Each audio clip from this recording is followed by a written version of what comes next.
It's football season, and if you're looking for some great tips on the art of random willy-nilly-ness, we've got Chef Jody Denton at the Frito-Lay Flavor Kitchen. Hi, Chef Jody. Hey, how are you doing? We're great, and we're ready to hear all of your tips. Fantastic. Well, you got to remember, tailgating is about fun. You got to have fun. You got to make it a party. The best way to do that is to involve everybody early on. Make sure that you get the whole family involved in the pre-planning and the preparation. Get them excited about it, and then on game day, you want to make sure you're celebrating. You're celebrating your team. And when I think tailgating, T in team stands for travel ready. Make sure that everything is in coolers. Use frozen bottles of water as ice so that you don't have to transport so much ice, and then they'll melt during the day. And then put your food in resealable plastic containers, plastic bags, deli cups, and then you don't have a big mess to clean up later. E is for easy eating, and that is making sure that you don't overcomplicate the menu. Make sure that you get everything possible done ahead of time so that you don't get stuck as the only one not enjoying the party on game day because you've got to cook it all. Get it all done ahead of time. Make sure that the last things are just throwing it on the grill and serving it. A, all weather. Make sure that you check the forecast, and if the forecast says that there is even a chance of rain, you want to make sure you're prepared with pop-up canopies or umbrellas. Just make sure that 5 minutes of rain doesn't ruin your entire tailgating experience. And then M, make a checklist. Get organized ahead of time. The more organized you are ahead of time, the less stressed out you're going to be on game day. We've put together a great checklist that has everything you could possibly think of and then some, just to make sure that your day goes as smoothly as possible and you enjoy it. I always try to make sure that I'm party ready at all times.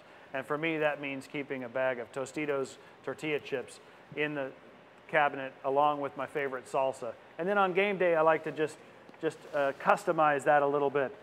Start with something that's a great product right out of the gate.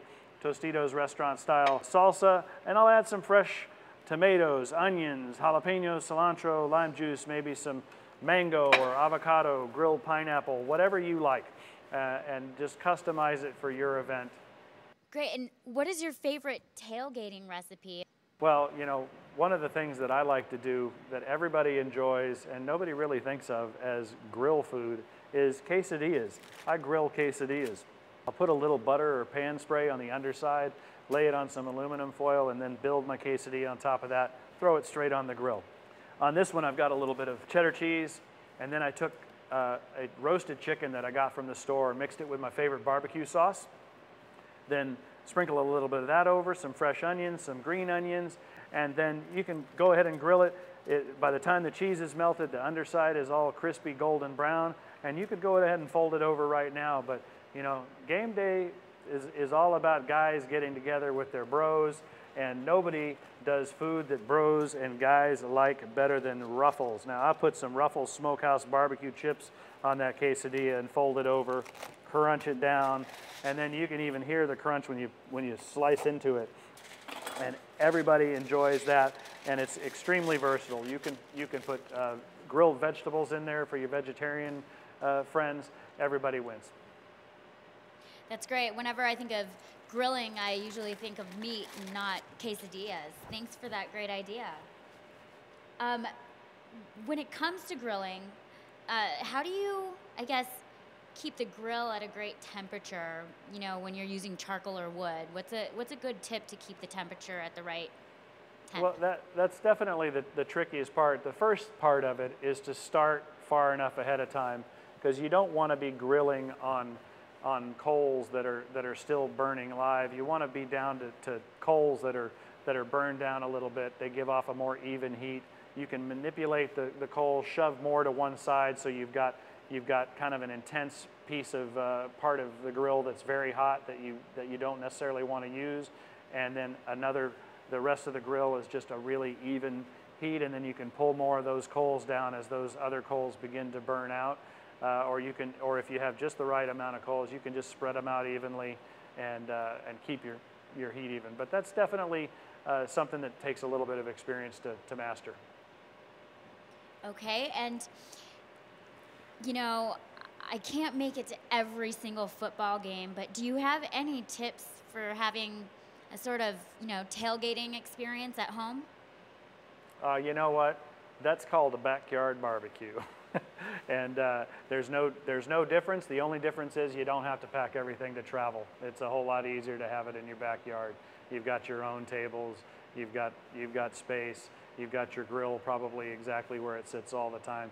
It's just easier.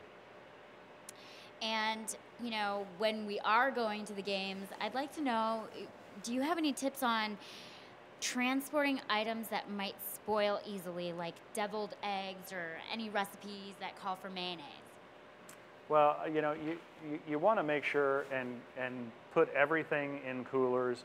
Go to a warehouse store and get one of those really big coolers. They measure coolers in the number of soda cans that they can fit. So get yourself a 225 can cooler and load everything into there. And like I said earlier, freeze some water bottles the night before. Not all of the ones that you're going to take to the game, but half or 2/3.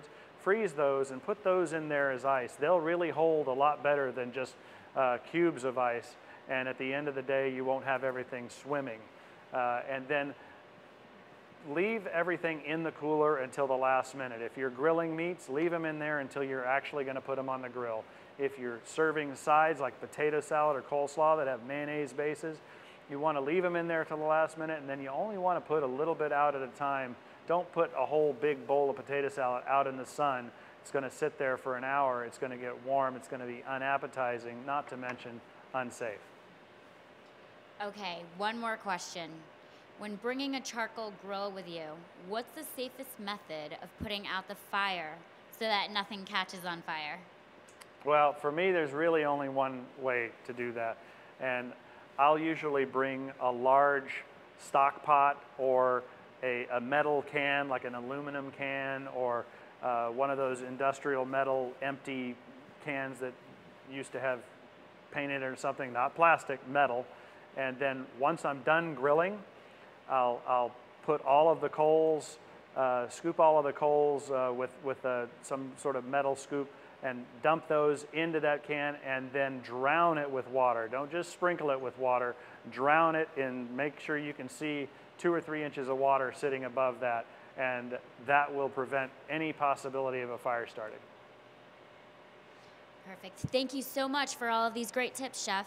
Absolutely my pleasure.